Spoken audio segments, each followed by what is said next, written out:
Thamoi mana khambanba kanadasu tamthokta kanadasu haidokta phumduna thamli thamoigi maicha karigidi khangbide karigidi ubide khangna khangdaba sa una udaba sa thamoigi mapaw asibu kanadabu tamjagani tamthokningdaba thamoini wajaba chakjaba tabani khambanbagi maichakna chanasu tomthingan mana langkhriba phone aduda khangna onthorappada takriba plate makhola aduda tomthingan ba muktang mamitu paini yengamlaga chakhongi kadagi gam thoki chanu di khangduna chenkhat khriba mihulduga tomthingan bagi minyeng duga ingangak ni yenghawi tomthingan basu magi room da praprap chalaktuna leiriba ram chokri aduda famduna karigomba khara khanduna magi phone adu lauthoklaga phone gi screen adu on tawduna magi IG account da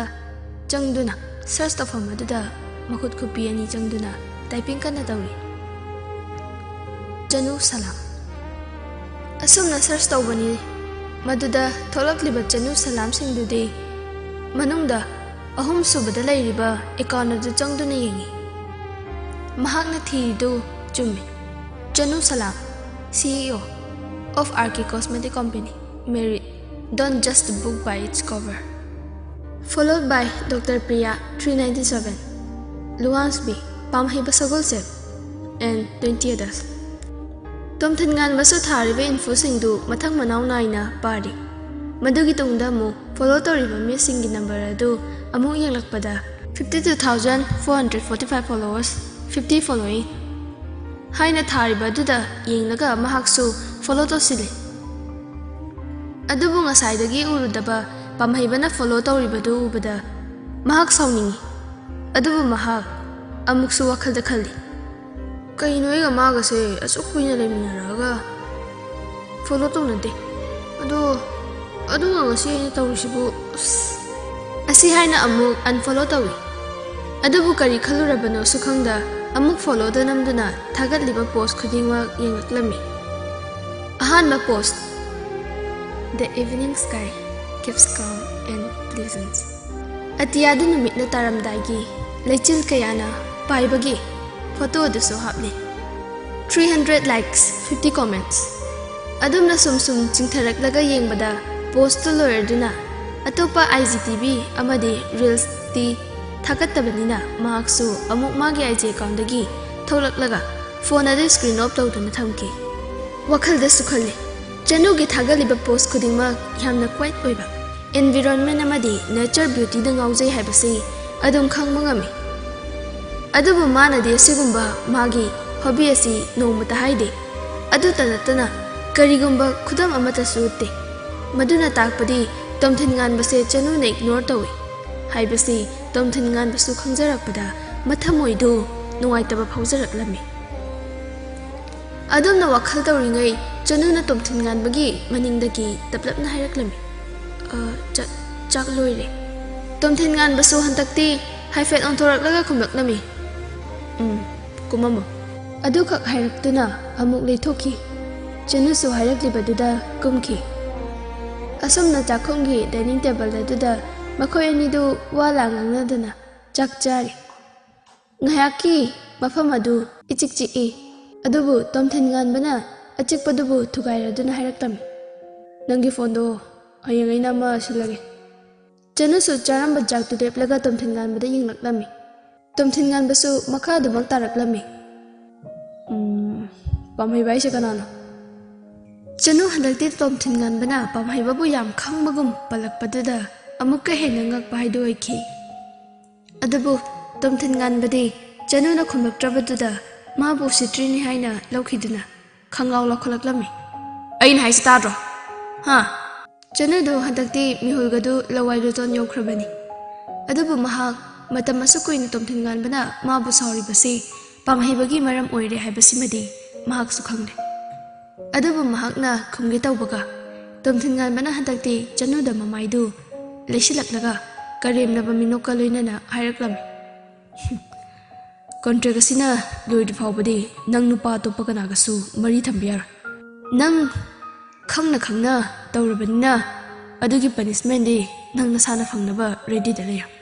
ꯑꯁꯤ ꯍꯥꯏꯗꯨꯅ ꯆꯠꯈꯤ ꯆꯅꯨꯁꯨ ꯇꯣꯝꯊꯤꯟꯉꯥꯟꯕꯕꯨ ꯌꯦꯡꯗꯨꯅ ꯂꯩꯍꯧꯔꯤ ꯑꯁꯨꯝꯅ ꯅꯨꯃꯤꯠ ꯑꯗꯨ ꯍꯧꯈꯤ ꯃꯇꯝ ꯃꯥꯅꯗꯤ ꯑꯁꯨꯝ ꯍꯧꯈꯤ ꯊꯥ ꯑꯅꯤꯗꯤ ꯆꯠꯈ꯭ꯔꯦ ꯑꯗꯨꯕꯨ ꯇꯣꯝꯊꯤꯟꯉꯥꯟꯕꯒ ꯆꯅꯨꯒꯒꯤ ꯃꯔꯤꯗꯤ ꯍꯥꯟꯅꯒꯤ ꯍꯥꯃꯨꯅꯤ ꯑꯗꯨꯃꯛ ꯂꯩꯔꯤꯕ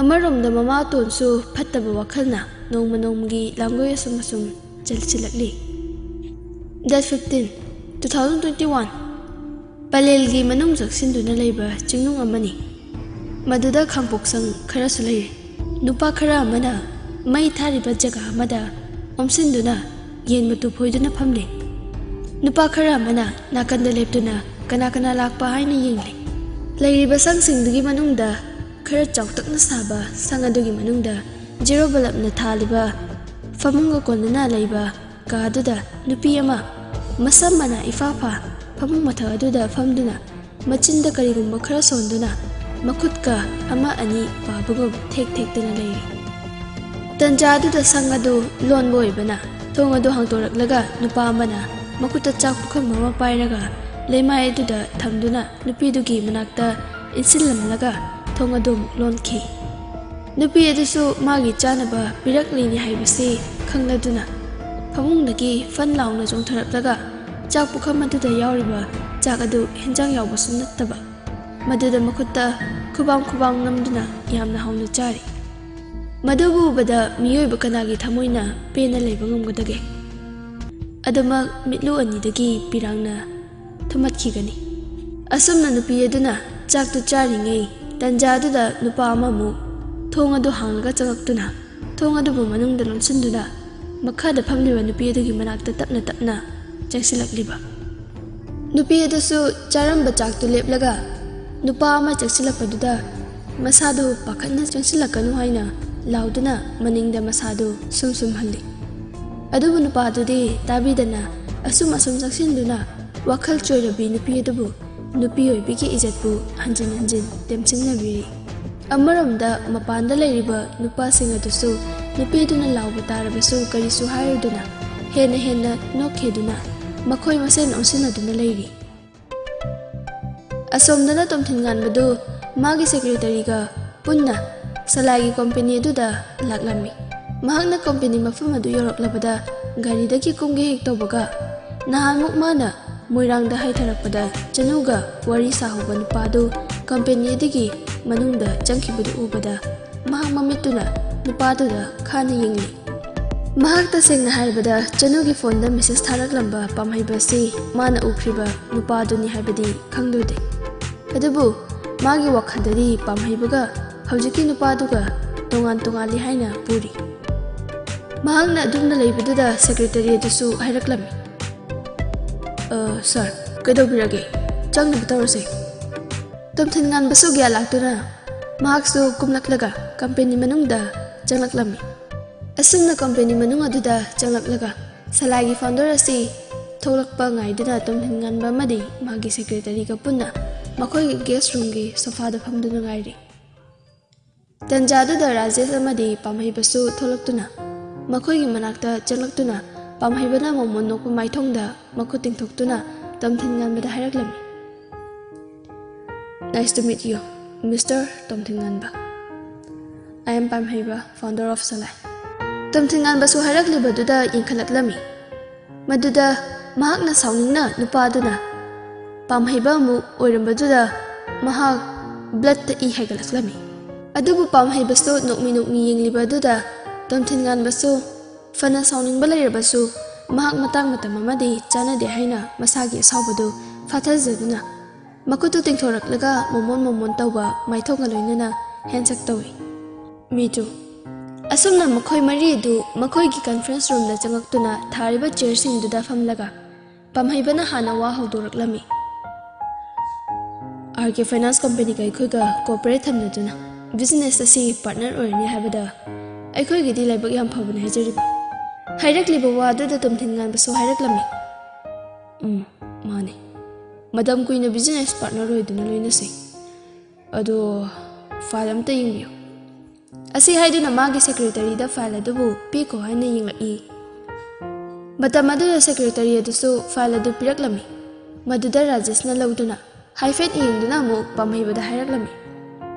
Pamhaibasu file dubu yenglaga hairaklami. Sidi loino ke tare. Aduna science se tawjarage. Handakti hairaklibaduda tomthinganbadu khumdabida makokna oina hoi haina nomli.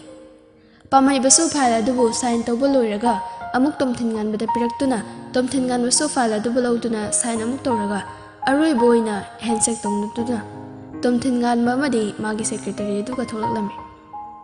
Makhoina tholakpana khamliba makhoigi gari manakta laktuna secretary aduna maning sit adu hanglaga tomthinganbasu changduna phamkhraga secretary adusu mamangda laktuna makhoi anima amu company tamna lai ngaihaki matungda RK Finance Company haina chawna signboard thelibadu yerokladuna tomthinganba amadi secretary adu tungdamangda thangnaduna company manung chalaklami.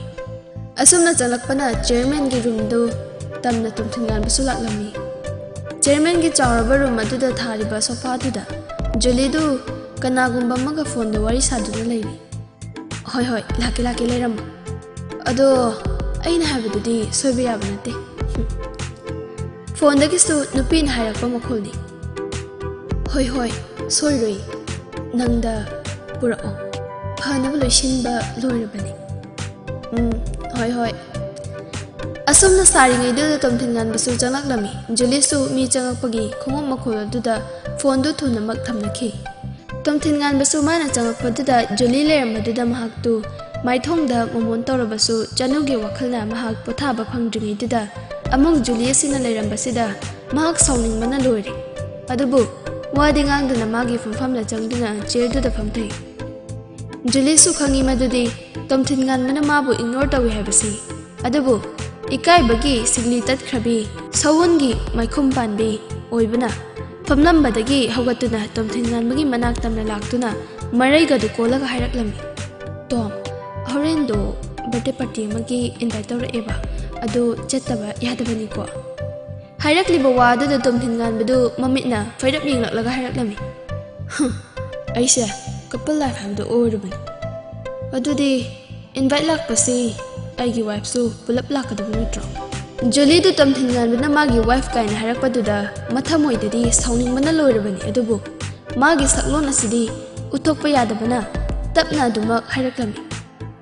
Ahoy chummi aduda cda gi invite ni ai thanta chatpa tanbagi nangonda haibani. Nangdi aigi marupni aduna kaisu kaidabara khalle. To nangna couple life changkhrasu aina maduda main tawde. Tomthinganbadu hantakti magi nuwaitaba waba pumbadu Julie da haitharaktuna sauna lakhatuna hairaklami. Julie nangi friend haiduna so nangna aigi couple life bu main tawde. Aina maduda chatkadaba nate. Aduga nangna ai leitaba room asida changbagi ayaba kanadagi lawi. Ha kanadagi lawge nasagi ijattu lukmaidi yoriba nangbu karamba makhagi nupino.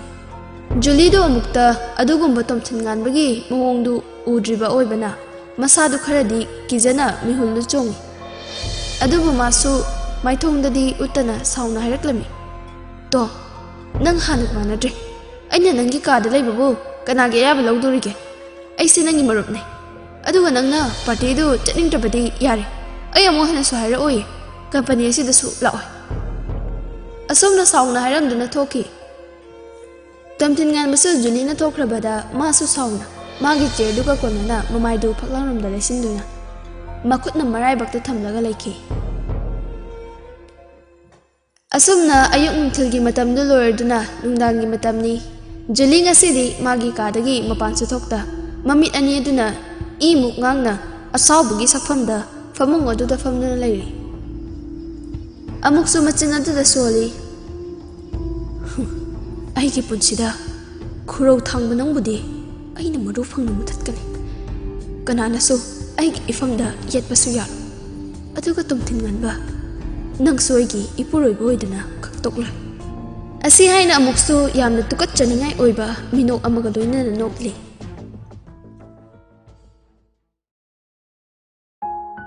Ayuki matamni Sundari amadi Keso punna moirang tamna haitharaklami. Asumna gari adu thauduna lakpana matam kuina thadoluraba makhoigi mayum aduda laktuna thongaldagi changlaklammi. Ahan oiraba Kesobu pokpi mama adu mangol aduda famduna hangamana ama paiduna manakta leiriba thumong aduda manmanduna habli. Sundari na leiriba magi mane madu ubada nungsidabanadi magi aroibi haidu yauri.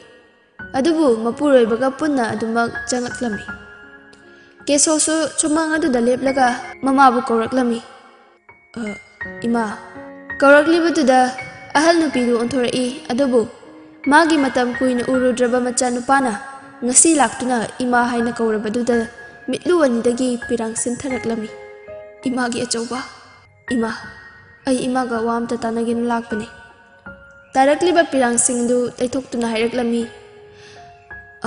Oi lao karau sida phamu lao. Keso amadi Sundarisu karaktuna leiriba mora singduda phammi. Adubu Sundaridi mamit manadu koirok otuna yengli.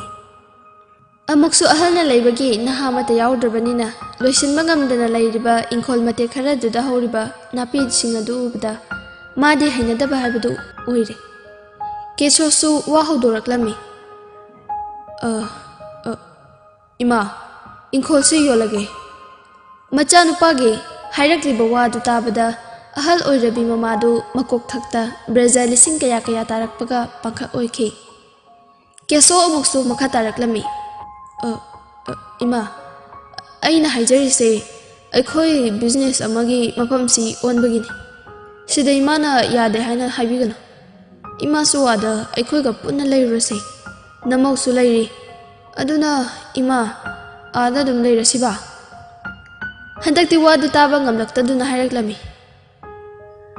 Hai imagi achauba nangse imana thabum tarana puduna pokchabai chaniko. Nang ngasi namai ki ifamda hairisibu karino. Ingkhol asida napabu amadi nangmaki loinabina tumkun tankiba mafamnine he. Imade mafam asidagi atopa mafamda leiduna aroiba mikup oikibadi ngamloye. Ngasi phauba imana nakhoida karisu nidana aina harauna leiribase nongmadi aisu mafam sida aroiba mikup haibado oigani haibasigi asadani ni leiribase. Nangna masida karisu khangdise karigino.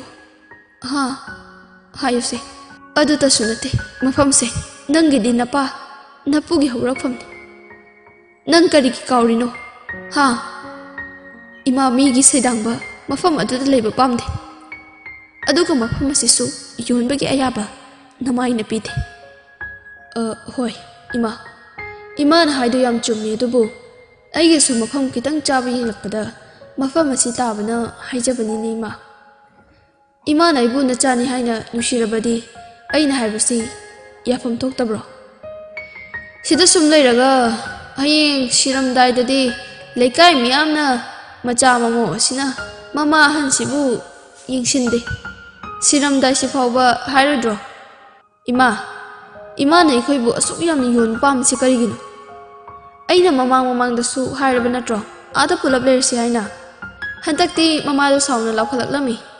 Achauba nang makina china wadu hairabaniko. Sanariba wari adu munna taribi Sundarisu hojiktada wa hairaklammi.